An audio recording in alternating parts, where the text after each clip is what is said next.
And the universe only gives us what we think we're worthy of receiving. So when you're worthy to receive, it's not going to be on Match.com when you're looking at body parts and whatever else. This is going to be like, ka-ching. Like, energy like connection. wow. Yeah. Like, that came out of nowhere. Because when you're in survival, and you're in separation, and you're in lack, and you're forcing and controlling and trying to predict outcomes, you're matter trying to change matter.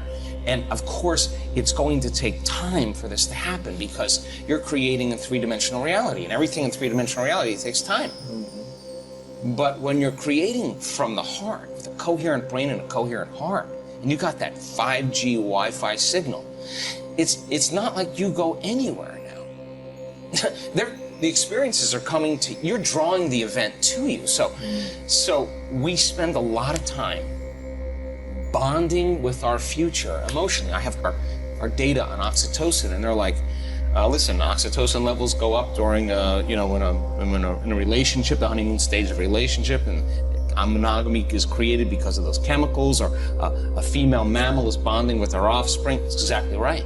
I want our people, our students, to bond and fall in love with their future just like they do with somebody else. And when you're bonded to your future, no person, no circumstance, no thing is going to remove you from it. So then, if you fall from grace during the day, then the next question is, what person, what circumstance caused me to disconnect from my love in the future? And let me rehearse in my mind, if I have that same circumstance, how I'm going to overcome it. And now you're worthy of love. It's no longer the person or the event. It's just you're doing what it takes to stay in the emotion of your future. Your body is aligned emotionally to that future. So great doing it with a meditation. That's easy. But now the real game is open your eyes. Open your eyes. It's happening. Open your eyes and be in the initiation of life and stay in that place and just know that your future is going to happen. So being able to activate the heart and breathe in there and get the body out of survival and start working with it like it feels safe enough to create. Once energy makes it here, you're going to get some really good ideas. Yeah. You're going to see things you never thought of seeing. You're going to feel things you never thought you'd feel. And the images that you're creating, what are they doing? The thoughts that you're creating, they're making more of those chemicals. And now you're feeling more of the feeling of your future before it happens. You're giving your body a sampling, a taste of the future before it's happened. Keep doing that enough times, and that feeling is going to become very familiar to you. There was a researcher out of Yale University that in the 1940s was studying electromagnetic living organisms. And in the 1940s at Yale University, nobody was doing this. And he was a vitalist. He wanted to understand the unseen fields around living organisms. So he started studying eggs, all kinds of eggs. Chicken eggs, swallow eggs, reptile eggs, snake eggs, salamander eggs, there's all kinds of eggs.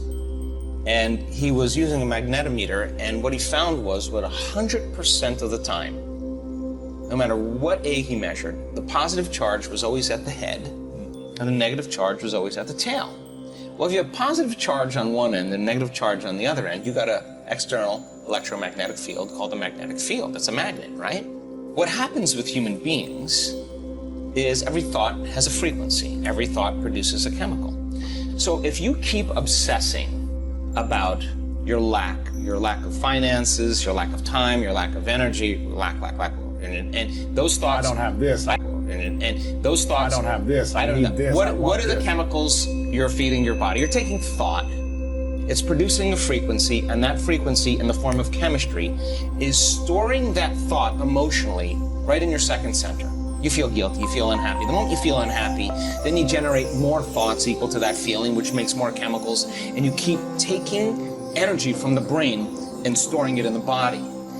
If you react to people in your life and you feel anger, frustration, whether it's traffic, the news, whatever it is, parents, whatever, you're drawing from this field, this electromagnetic field. You're tapping that resource and you're making chemistry out of it, and the field shrinks. So now, by doing that and living in survival, the body no longer is a magnet. So now you have very little energy in the brain. In fact, 5% of the energy is in the brain, and 95% is stored in the body. Now, the body's been conditioned emotionally. So a lot of energy in the body, Very little in the brain. So in our work, we want energy to be in the brain. We want to move energy back up to the brain. So what does that do when we move the energy from the body to the brain or the heart? Well, this is a great thing because once it makes it here, it's going up, right? So we do these different meditations and these different techniques to draw that energy right up to the top of the head. Now, when this energy shakes loose and it starts to move, the sympathetic nervous system switches on. And instead of releasing energy out like you're being chased by a predator or you're having an orgasm, that same energy is going up into the brain, and the brain switches on and it goes into these very high frequencies called gamma brainwave patterns. Now the person has an arousal, but the arousal isn't fear. Not an orgasm. Well, in the brain. An orgasm of the mind. Yeah, exactly. It's energy that's being released into the brain, and you can only describe it as ecstasy or bliss. So the energy of guilt that was stored from thinking and feeling the same way releases, and it travels up to the brain and it's going back. And when it reaches the brain, what happens?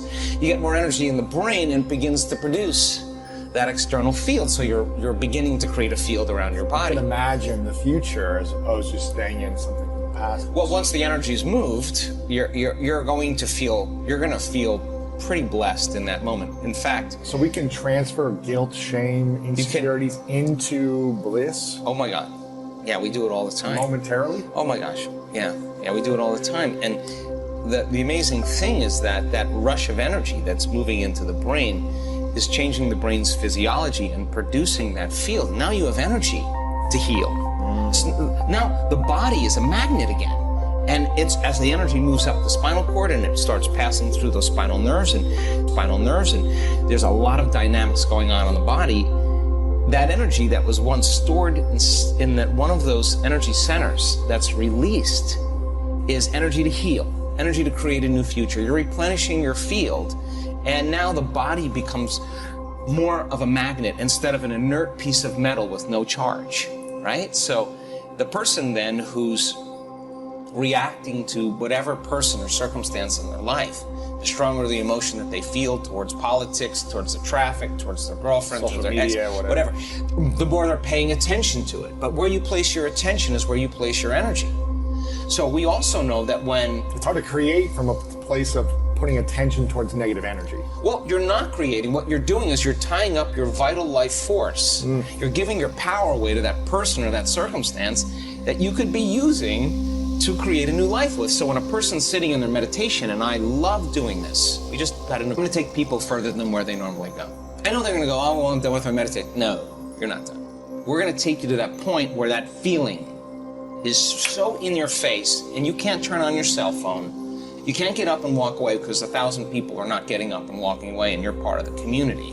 You're sitting in the fire, and you have one of two choices. You can let that brain run on programs and hardwired patterns, and the arousal will drive your brain further out of bounds, or you'll practice the formula. And as you lower the volume to that emotion, you're going to take your attention off that person or problem, and guess what? Here comes energy back to you. You're taking your power back. And now you're building your field that way. When that happens, energy starts to move up into the heart. Once it makes it to the heart, it's going to the brain. So we start seeing people, their hearts naturally open up. And all the things they thought they wanted when they came to the event, they no longer want because they feel like they have it. They don't need it anymore. Because they feel like they got the feeling before the experience, so that they feel so whole that they no longer want, and they're not looking for their future anymore. You only look for it when you feel lack. When your body is conditioned emotionally into the future, why would you look for it when it feels like it's already happened? Now this is where it gets weird, because now things start coming to you and you're no longer in need. And when it comes to you, you go, oh, here, take it, I don't want it.